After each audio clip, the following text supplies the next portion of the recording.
Let's get started with understanding the fertile window. So what does fertile window really mean? Fertile window means that in your menstrual cycle there are 6 days when pregnancy is most likely to occur. So why is it that only 6 days are available? Because when you ovulate an egg, that egg is going to survive only for 12 to 24 hours. That means it can be fertilized by the sperm only within this time frame. After that, it is not going to be available.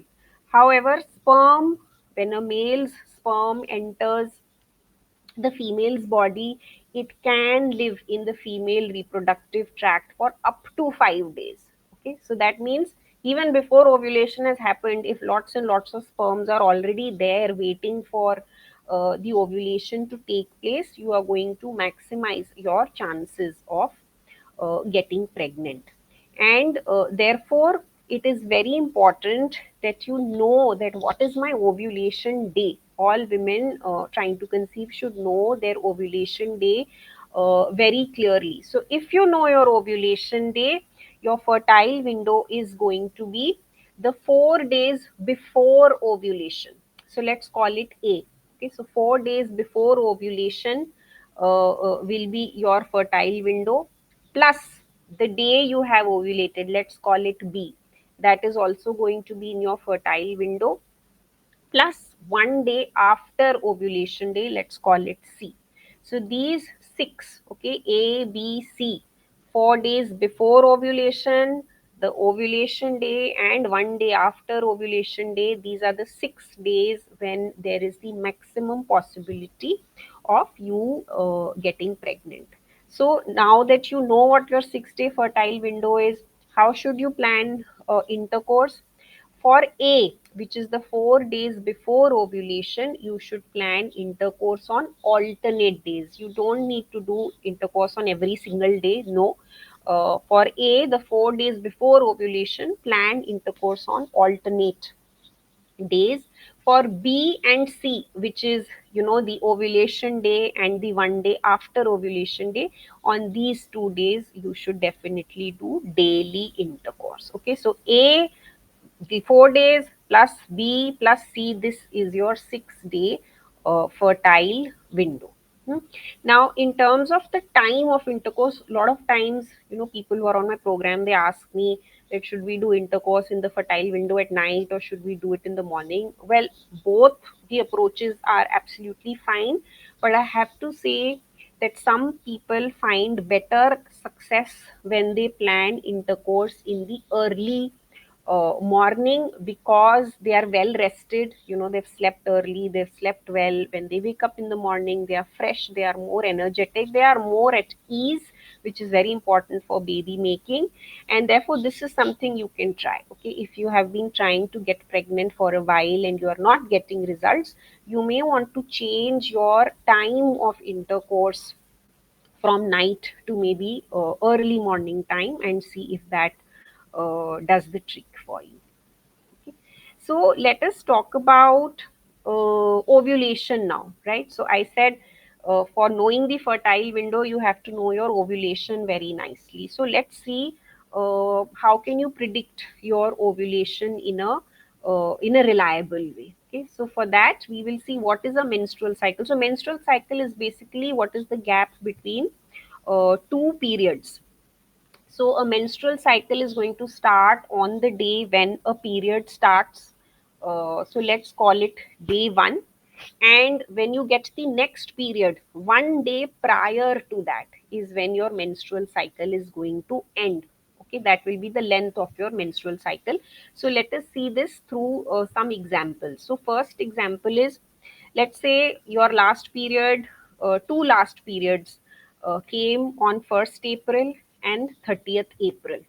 So if I have to calculate your menstrual cycle, 1st April will be counted as day 1 of the menstrual cycle.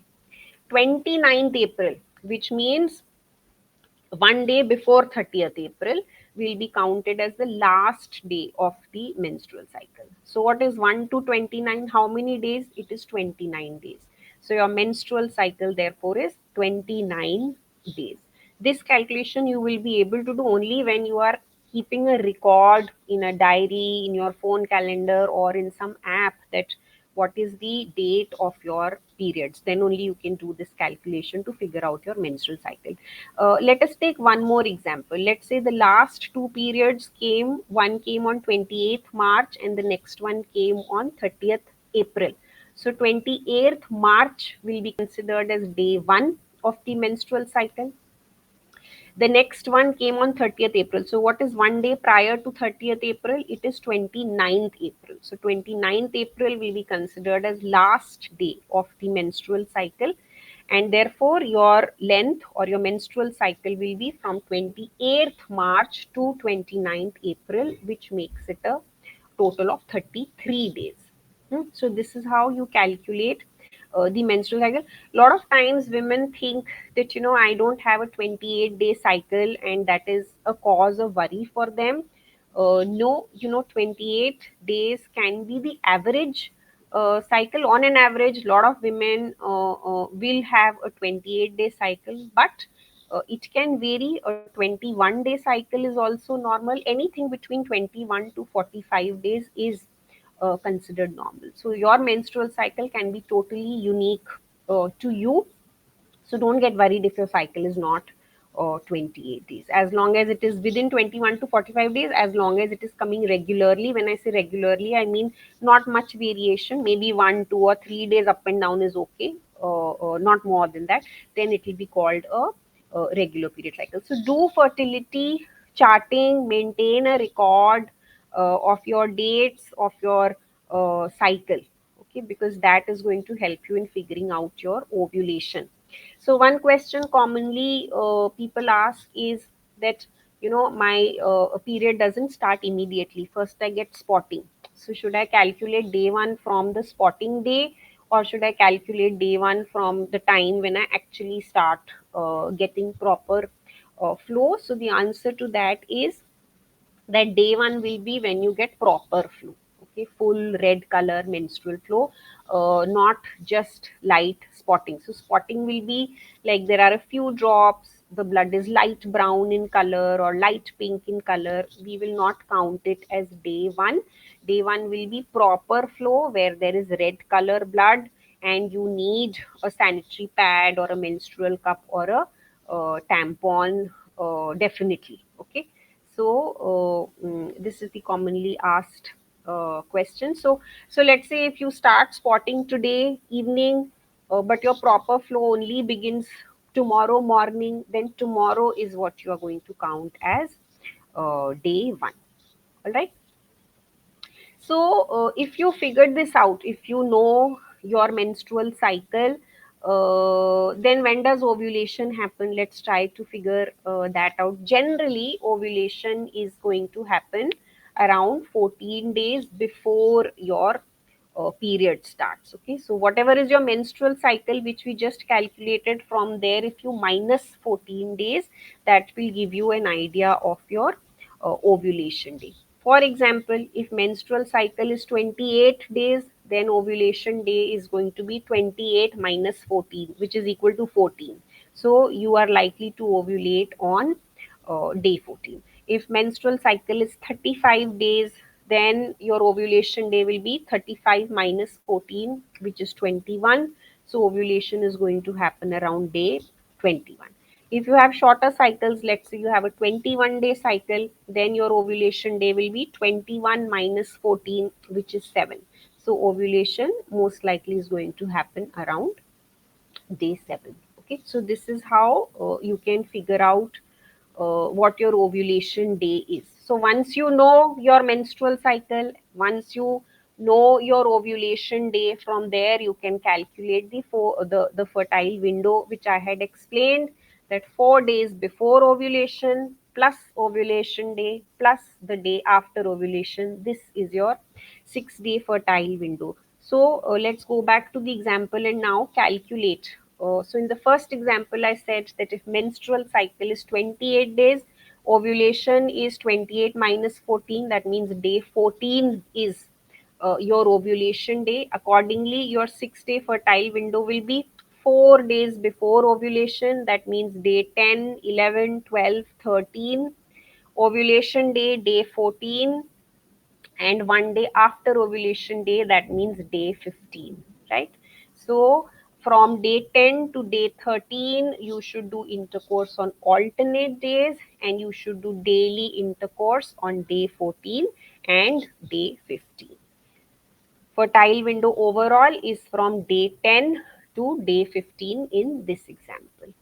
Let's look at another one. If the cycle is little longer, if the menstrual cycle is 35 days, then the ovulation happens around day 21. Okay, so 35 minus 14 is 21. So let's say ovulation day we figured out is day 21. So your 6-day fertile window is going to be again 4 days before ovulation, which is day 17, 18, 19, 20. Ovulation day, day 21, and 1 day after ovulation day is day 22. So you have to do intercourse on alternate days from day 17 to 20, and then you have to do daily intercourse on day 21 and 22. Overall fertile window is day 17 to day 22. And last example, where the window is slightly smaller, menstrual cycle is shorter, 21-day cycle is there. So ovulation will happen on 21 minus 14. That means on day 7, likely ovulation is going to happen. So the 6-day fertile window will be 4 days before ovulation, which is day 3 to day 6. Ovulation day is day 7, and 1 day after ovulation day is day 8. So you have to do intercourse on alternate days from day 3 to day 6, and daily intercourse on day 7 and day 8. That's how you calculate your fertile window. In this example, it is day 3 to day 8. Okay. Before I go forward, let me just quickly see. Mm, Okay. Anisha, I will take up questions in the end. Anisha says, if I get light bleeding for 2 days and then the actual period starts, so you should calculate your cycle from the day when your actual period is starting. So I have a slight constraint actually on this platform. I'm not able to see your chats once my slides are on. So just bear with me. I'll take up questions later. Okay, so moving ahead to an ovulation related FAQ, so if my menstrual cycle is not regular, right? If it is not 28 days every month, or 21 days every month, or 35 days every month, but it keeps changing a little bit or maybe more, then how can I calculate my ovulation? How can I predict my ovulation? Well, like I said, if the variation, the up and down is just maybe 1, 2, or 3 days, then it is okay.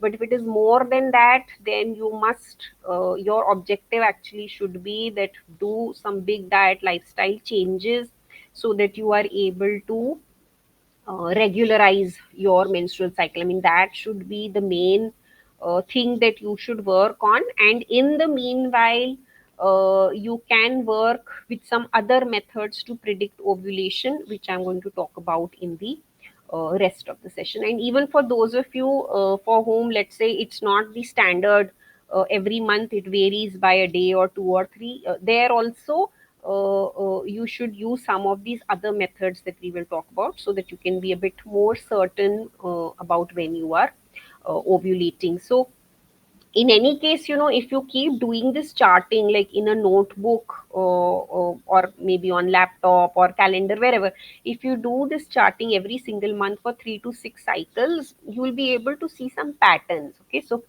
knowing when you are ovulating is all about predicting actually. Okay, so we are trying to look for a pattern, and you will be able to do it over a period of 3 to 6 cycles for sure. And in the meanwhile also, if you are trying, then to just cover all time slots, time patches, what you can do is you can plan intercourse every 2 to 3 days, or let's say roughly twice in a week minimum, so that you don't miss out on any possible time when you might have ovulated. Okay, so Right now what I have told you so far is how you can yourself calculate ovulation using some some thumb rules. But yes, there are many ovulation online ovulation calculators available. You can use them instead of doing the calculation manually on your own. So some of the common ones and reliable ones are Flow, Premom, Clue, and there are many more, so you can download any. But here is the thing you have to be careful about, whether you do it using an app or whether you use it do it on your own by doing a calculation. Actually, your ovulation may be happening sooner or later than what the formula or the apps show. So this is where you have to be a bit careful, that actual ovulation timing may be different, and therefore you must use some other methods of tracking your ovulation, so that you can kind of corroborate the results, that okay, the app said I'm going to ovulate on day 13, and yes, some of these other methods are also kind of saying the same thing. Then you know that the app is reliable or your formula is reliable. But if that's not the case, if your actual, I mean, the other method shows some other time frame, then that is what will be a better indicator of your ovulation time and not the formula or the app. So be careful about this one. When it comes to your periods, your menstrual cycle, typically there are four hormones which are involved. These are follicle stimulating hormone FSH, luteinizing hormone LH, estrogen, and progesterone.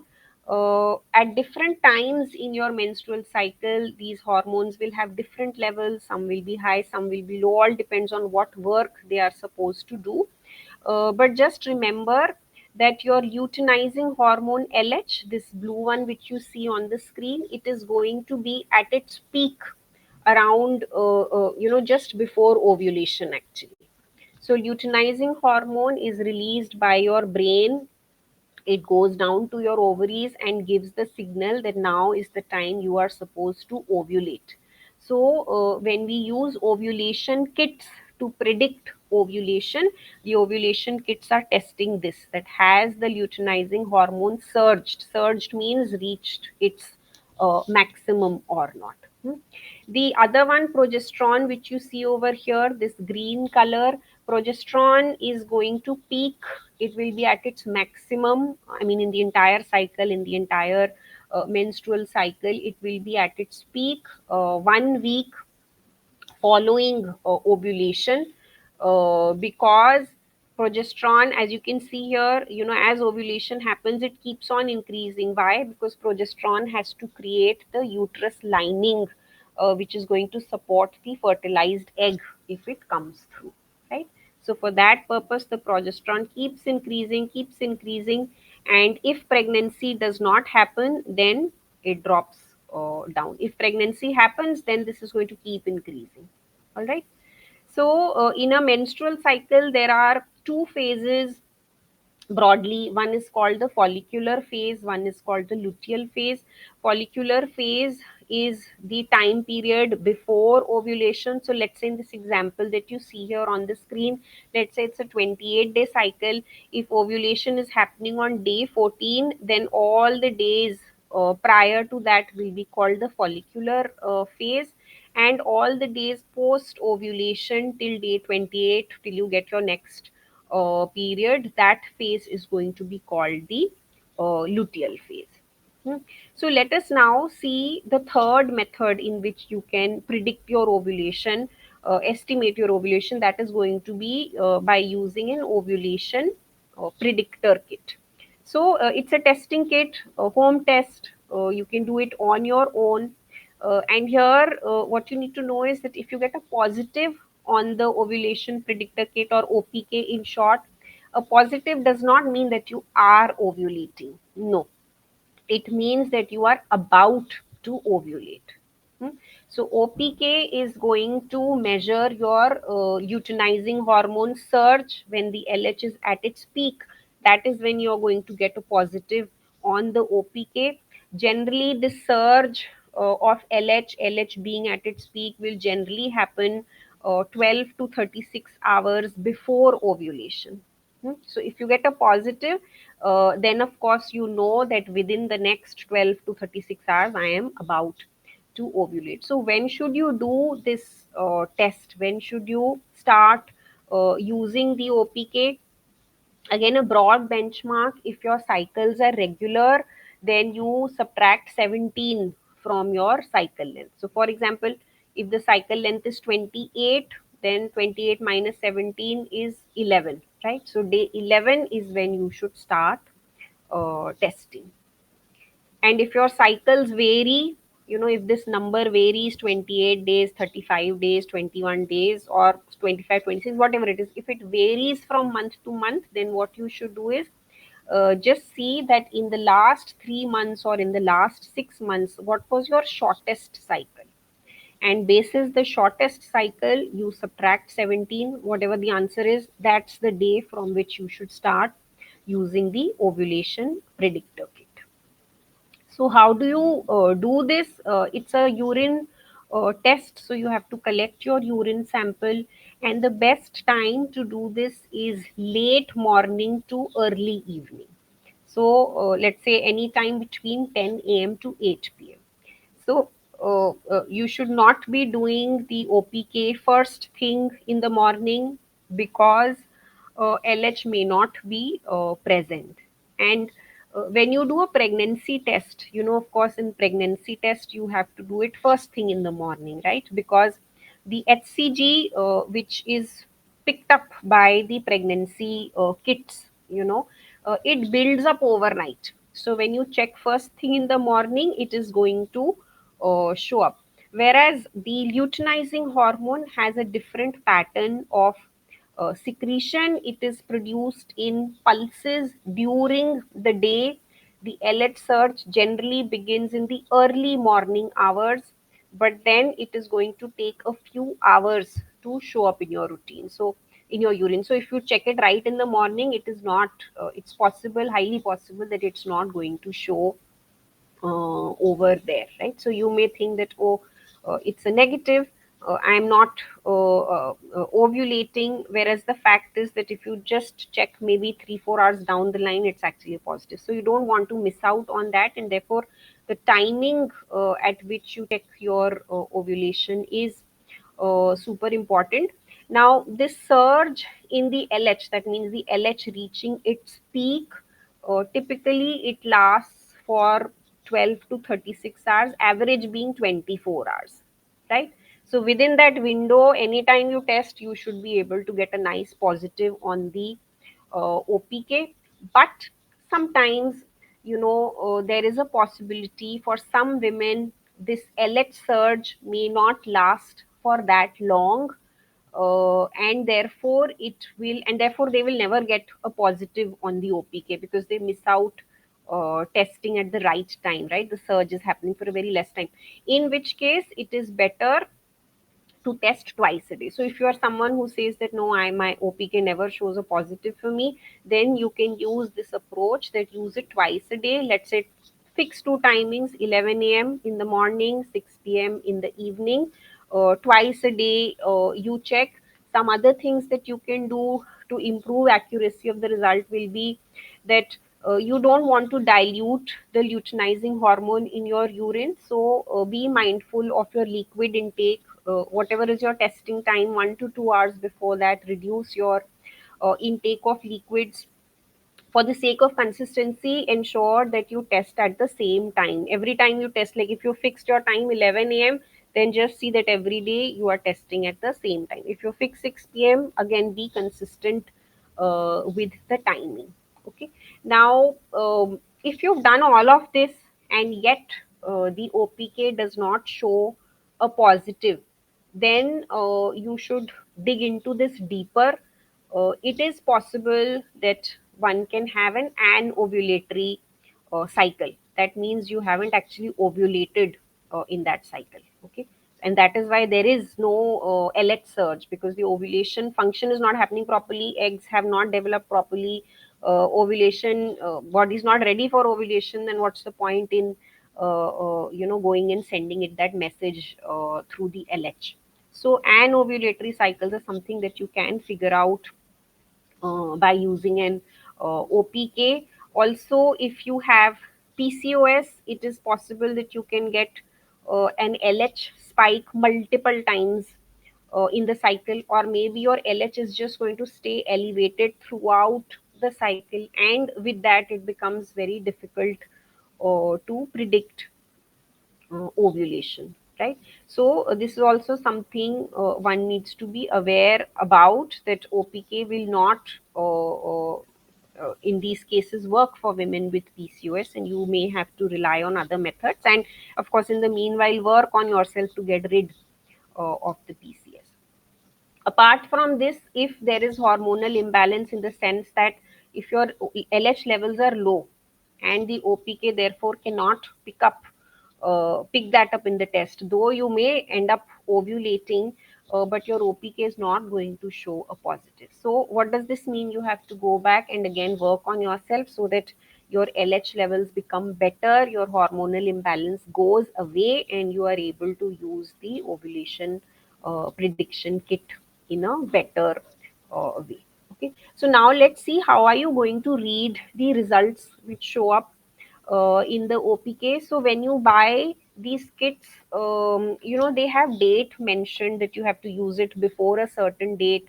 So just ensure that you are not buying very old strips, because that can give inaccurate results.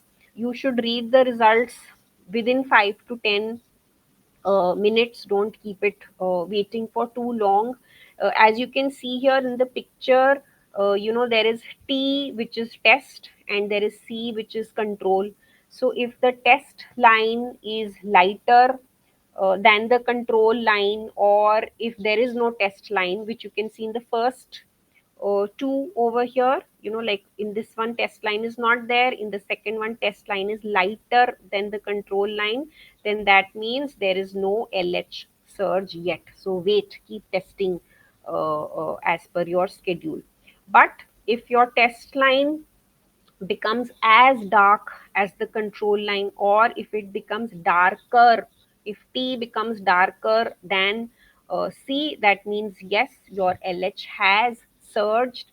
Most likely you are about to ovulate in the next few hours, maybe 12 to 36 hours, which is, let's say, half a day, 1 day, 1.5 days. In that window you are about to ovulate.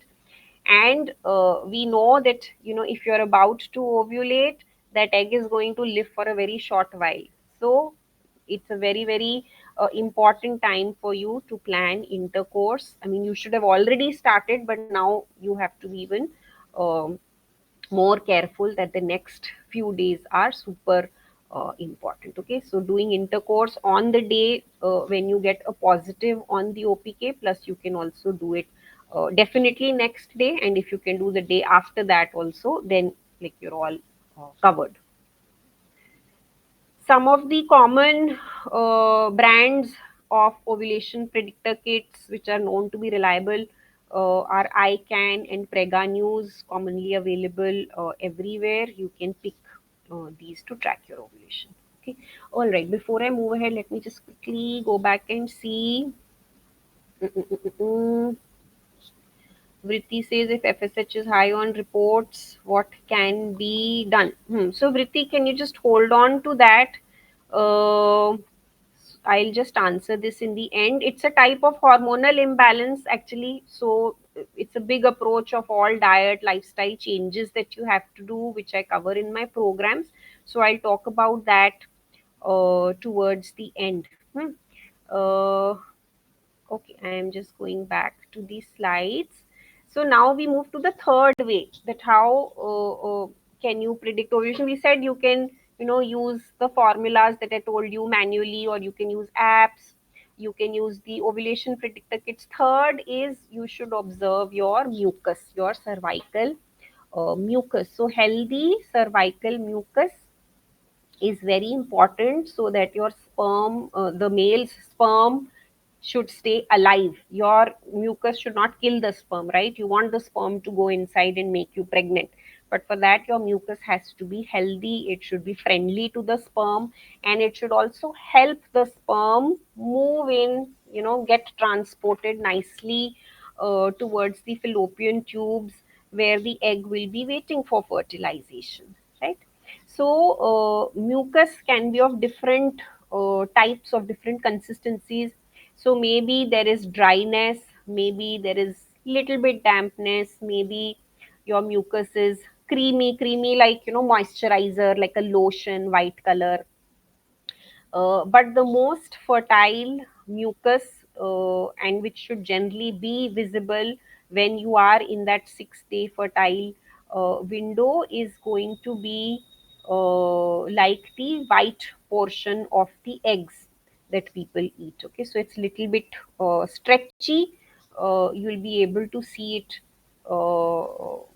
when you pass urine, or even on your underwear, you'll be able to see that little bit stretchy thing coming around on during your fertile window. So this is the best consistency for the cervical mucus.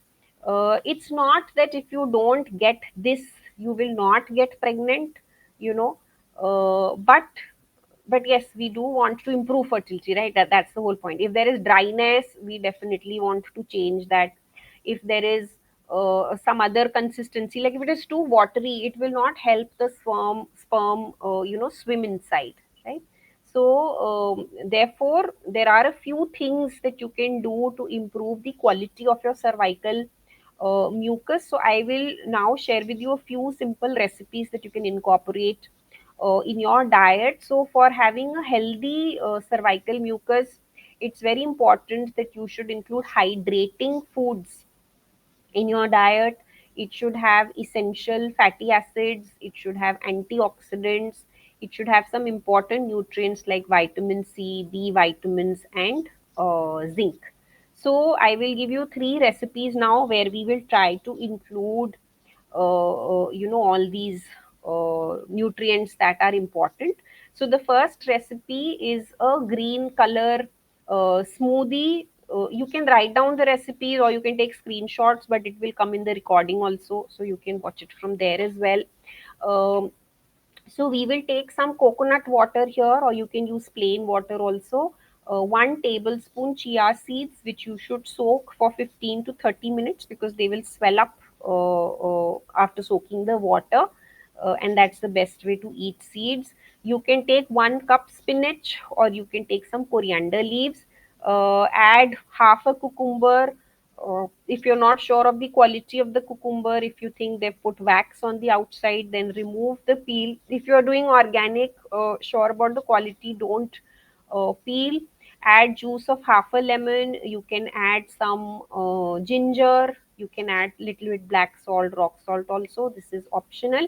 You can also add some mint leaves for taste. Okay, so all these ingredients, you just have to blend them into a smooth paste, into a smooth drink, and drink it on an empty stomach.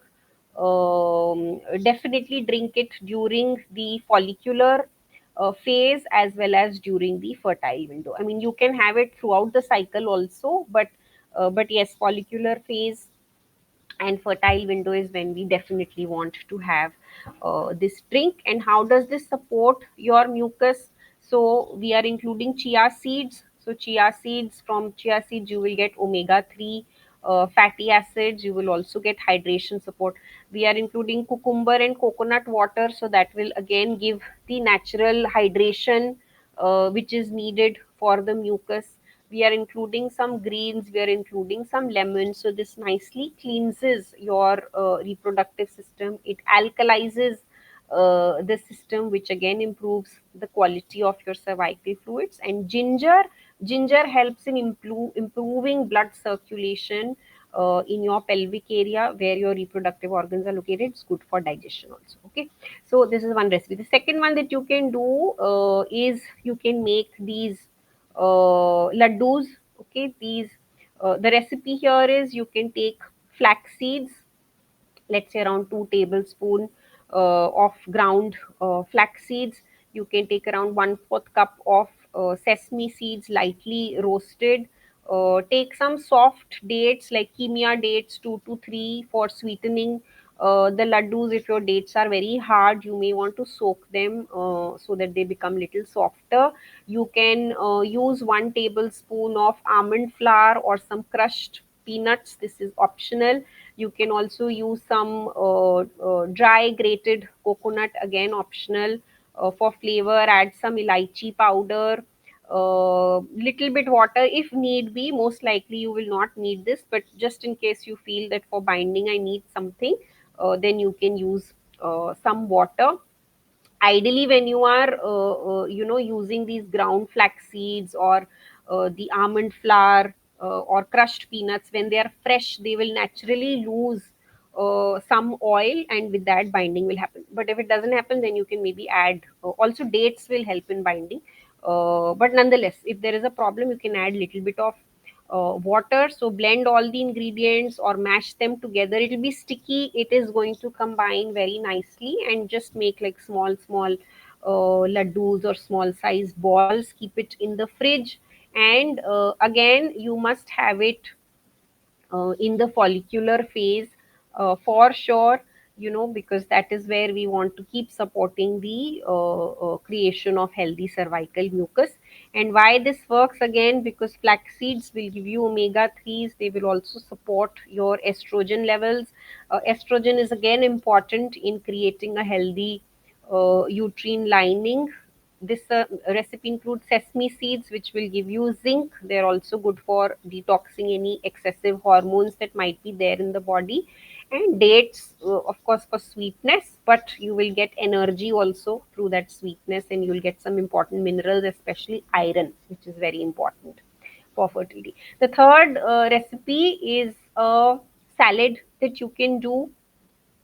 And here, very simple salad. You can use cucumber, you can use carrot, you can add in some pumpkin seeds, some sunflower seeds, also use some soaked chia seeds or some ground flax seeds, that is flaxseed powder. Add in some juice of lemon, some pink salt, rock salt, or black salt, whatever you prefer, a little bit of black pepper, and for flavor you can add some mint, coriander, and that's it. It's a very simple, basic salad, but very, very hydrating, and therefore very good for your cervical mucus. So the seeds will give you the zinc, the vitamin E, healthy fats. Lemon will alkalize. We've already spoken about this. Lemon also supports absorption of nutrients. All right. So these are the three recipes that you can follow pretty much on an everyday basis to improve the quality of your cervical mucus. Okay, let me remove this. Uh,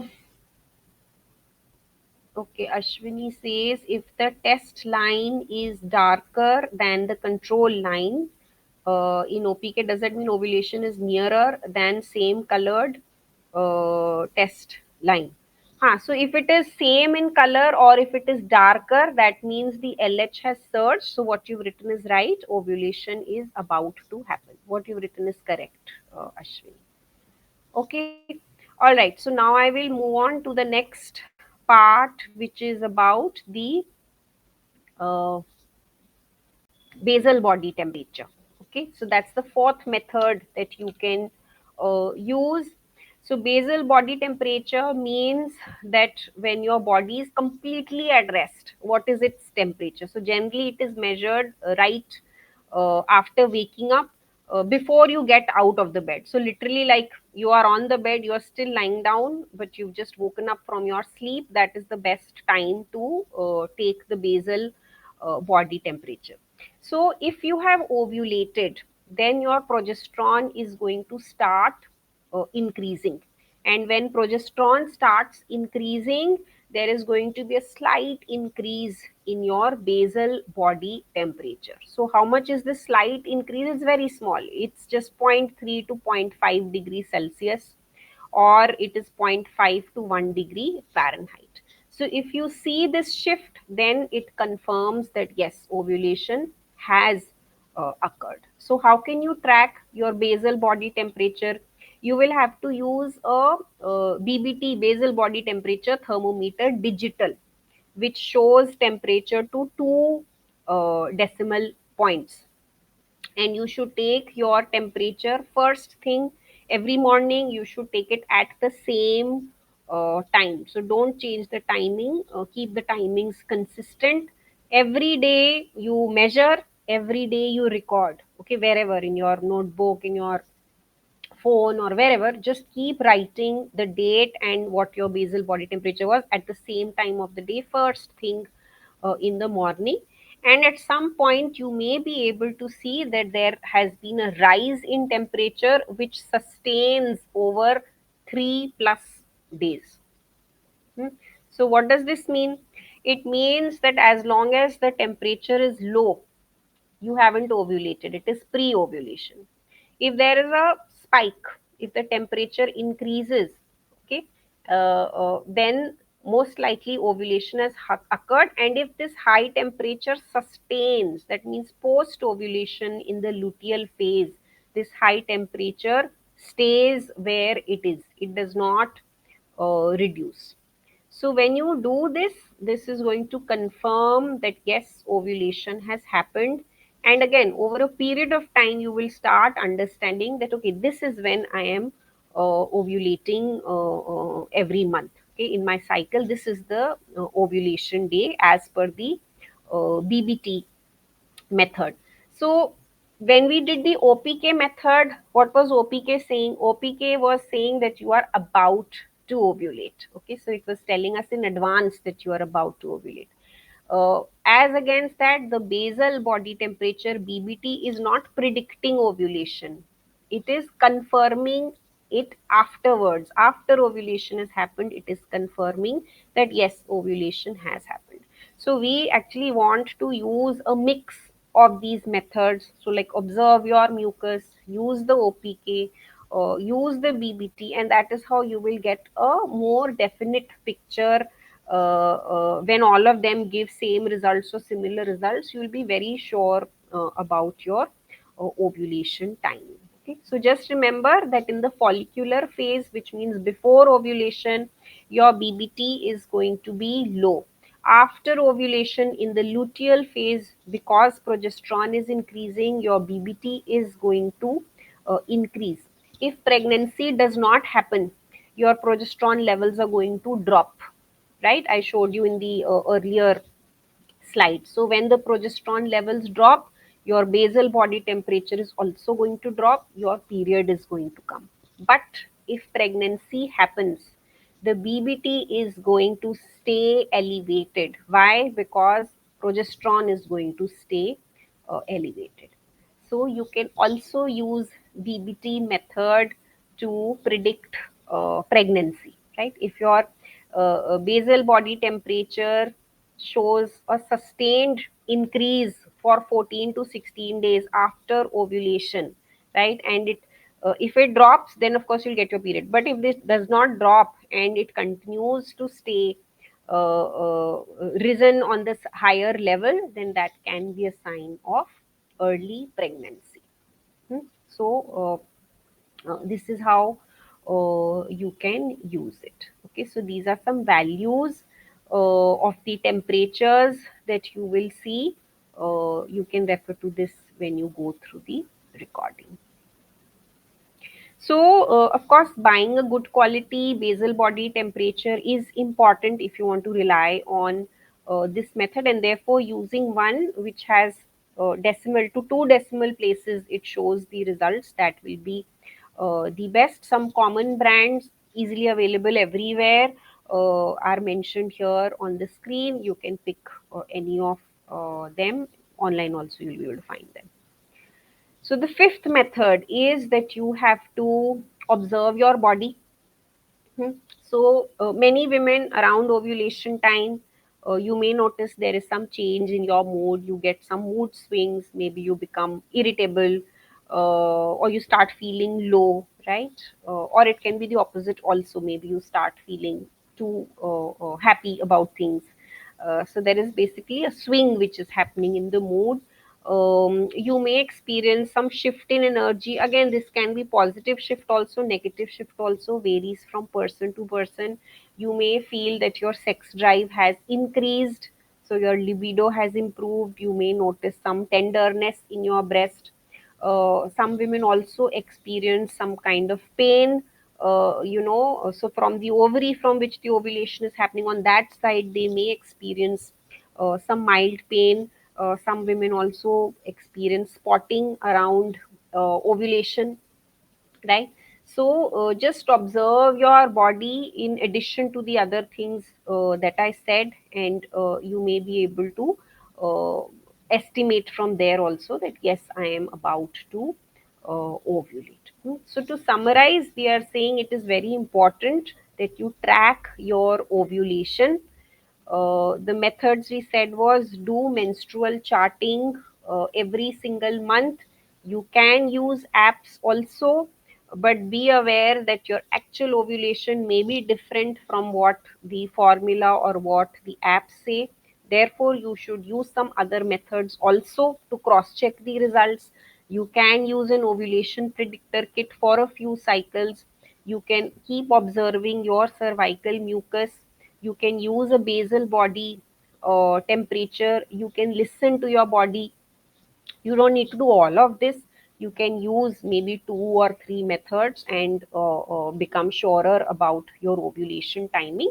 And there is also something known as follicular monitoring, where your gynecologist is going to call you to the hospital. She will do an ultrasound in the follicular phase. So let's say day 5 or day 7 onwards, the gynecologist calls you. She does an ultrasound to check that how are eggs developing in your ovaries, how many eggs are there, what is their size. So maybe she'll call you on day 7, then again on day 9, again on day 11, and she can see what is the journey of those eggs in terms of their growth and development. uh, and she will be able to tell you at some stage that okay, now is the time you are about to ovulate. So that is also a way of becoming surer that yes, I generally ovulate around day 13 or day 14 or whatever it is. Okay. So many women, because they are undergoing treatments and consulting doctors, go through this. But yeah, if you are someone who's very confused about ovulation, it this is a very reliable way of getting your estimate corroborated through a follicular monitoring. So once you know what your ovulation time is, I'm just kind of summarizing what we've discussed so far. We are saying that there is only a 6-day fertile window based on your ovulation day. This is going to include 4 days before ovulation day. On these 4 days, you should do intercourse on alternate days. And apart from this, on the ovulation day and the one day after ovulation day, you should do intercourse daily. This is your 6-day fertile window. Hmm. Now, let us talk about the next thing, which is luteal phase defect. So, what is the luteal phase defect? Luteal phase, like I explained earlier, it is the second half of your cycle from the time you ovulate to the time you get your next period. That second half, post ovulation phase, is basically called luteal phase. So, in the luteal phase, ideally, we saw progesterone should rise, right? So that if the egg comes, fertilized egg comes, it should get implanted nicely, pregnancy should happen, and for that purpose, progesterone is supposed to rise in the luteal phase. So here is what happens if you have a luteal phase defect. Luteal phase defect means that either the number of days post ovulation to the time you get next period, those number of days are very less. Okay, so your luteal phase is very short, or it means that your progesterone level is too low. It's not rising nicely. You have a hormonal imbalance. Progesterone is too low, and therefore it is not going to create that proper, support which is needed for the fertilized egg. And as a result of that, it becomes very difficult to get pregnant, or if you get pregnant, it becomes difficult to stay pregnant. Okay, so some common signs of the luteal phase defect will be, now that I've told you how do you figure out your menstrual cycle, how do you figure out the timing, the ovulation timing. From there you can calculate that what is my luteal phase post ovulation till the time I get my next period. If that time is less than 10 days, then it is very less time for a fertilized egg to get implanted, and therefore pregnancy can be difficult. So cycle less than 10 days post ovulation will be a luteal phase defect. If you get spotting before periods, hmm, 1 day spotting, 2 day spotting, or whatever it is, if you get spotting before periods, it can be a sign that you have a luteal phase defect. So you should go check your progesterone levels. You should also check your cycle length and figure out how many days of luteal phase do you have. For checking your progesterone, ideally you should check it on day 21 of your period. Because day 21 is when it should be at its peak. So check it over there. Progesterone test will be important. Also, low basal body temperature post ovulation. So, what did we say when we were discussing BBT? We said post ovulation progesterone increases and therefore BBT is supposed to increase. But if you use the BBT method and you realize that no, even my basal body temperature remains the same, that spike, that slight increase which should happen is not happening, then that is a reason for you to go back and again check your progesterone levels. And that is how you can address some of these gaps. If you are someone who's having a lot of early stage miscarriages and that is happening again and again, you should look deeper into the luteal phase defect. So I will now give you three tips that how can you correct the luteal phase defect. I will talk about each of these. Let me quickly see if there is anything in the questions. Mm, um, One sec. Ashwini's I had answered. Priti says, can we add poppy seeds to smoothie suggested? Yeah, you can just soak them and add, Priti. That will work better. Ashwini says, how will it be in OPK on ovulation day or post ovulation? So, Ashwini, the ovulation kit will show positive till the LH surge is there, which can be anywhere between, let's say, 12 hours to 36 hours. So, you may have actually ovulated in between, but that test can continue to show a positive, right? That's why we are saying test every day, and within every day also you can test twice and start early. Okay, so I told you when you should start testing, use that. So you may get a positive on the OPK even if you've already ovulated, because the LH surge may still be happening. Vishaka, how to increase or balance progesterone level. So I will tell you, Vishaka, a few things now with which you can improve the, I mean, take care of the luteal phase defect. But the three ways in which you can overcome your luteal phase defect. The first one is that sync light exposure with your ovulatory rhythm. Hmm. So, what does it mean? When our body's circadian rhythm is disturbed, it can spoil the ovulation function. And if the ovulation function is not good, then progesterone increase is supposed to happen post ovulation, right? So if ovulation function is not going to happen, the next thing, which is the progesterone getting made nicely, is also not going to happen. So these are kind of interlinked. So when you expose yourself to natural light, it stimulates the production of melatonin in your body. Melatonin is a hormone. Okay. So when melatonin is going to get made nicely in your body, indirectly melatonin is going to support LH, the luteinizing hormone. So if LH is going to work nicely, see, it's all interrelated. Okay. So that's why I'm explaining this. If melatonin is nicely made, it supports LH. If LH is luteinizing hormone is nicely made, then what will happen?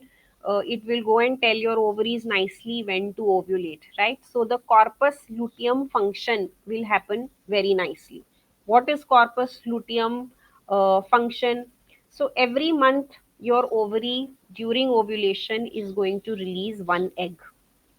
After this egg leaves the follicle, what is follicle? The small sac in which the egg was developing, in which the egg was growing. So after the egg leaves this little sac, this empty sac transforms into something called corpus luteum. And the corpus luteum, this structure which is left behind, this structure is going to make progesterone. That is the hormone which will prepare your uterus to support pregnancy. Okay, so that is why we are saying, since everything is interlinked, we want to take in the natural light, so that melatonin is made, so that luteinizing hormone is supported, so that ovulation happens nicely, and therefore the corpus luteum is able to make the progesterone nicely. So how do you do this? How do you sync light exposure with your ovulatory rhythm? You have to ensure that at night, let's say post 9 p.m., 9:30 p.m., you should dim the lights in your house, because those are all artificial lights. We don't want to give artificial lights to the body at night, because that's the time your melatonin is going to start getting produced nicely. Melatonin is your sleep inducing hormone. So at night in your house, keep your lights dim, go away from blue screen, go away from screen time late at night. That is how you reduce or remove the artificial lights. And instead, when you wake up in the morning, go outside in the daylight when there is sun. Even if there is no sun, if there is daylight outside, just go and be out in the daylight. That is going to sync your light exposure with your ovulatory rhythm. Okay, so that's the first thing you can do. Second thing that you can do is that you should ditch the tight pants if you are wearing those. Why? Because if there are tight waistbands, if there are high compression leggings that you wear, they restrict blood flow, lymph flow to the reproductive organs. If there is chronic pressure in your pelvic area, it can impact the production of progesterone. So, every day you should try that at least for 4 to 5 days, especially in the luteal phase where you want progesterone to rise and do its work properly. Uh, Try to let your pelvic system breathe. So use maybe dresses, flowy dresses, skirts, or drawstring pants. Avoid using shapewear. Avoid sitting for long hours in compression tights. Okay. So if your pelvis is able to breathe, your corpus luteum can also breathe.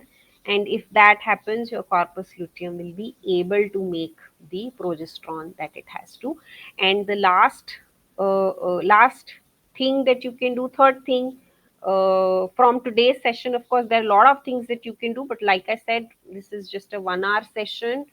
It needs a full diet and lifestyle intervention to make changes. So I'm right now just telling you three things to get you started on this journey, and to do more, you can always come on the programs. So the third thing you can do is something called grounding therapy. So when you do grounding therapy, it helps lower your stress levels.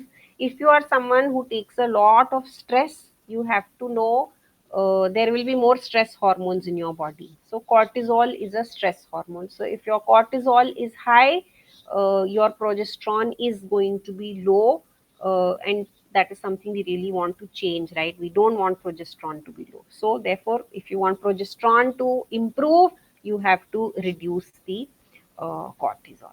So grounding means when you physically connect with the earth's surface, which means it can be grass, soil, sand, walk on that barefoot. It can also be natural water bodies, where you go bare foot and you walk in there. So that helps in supporting your natural progesterone levels. So this is something that you can start uh, doing on an everyday basis.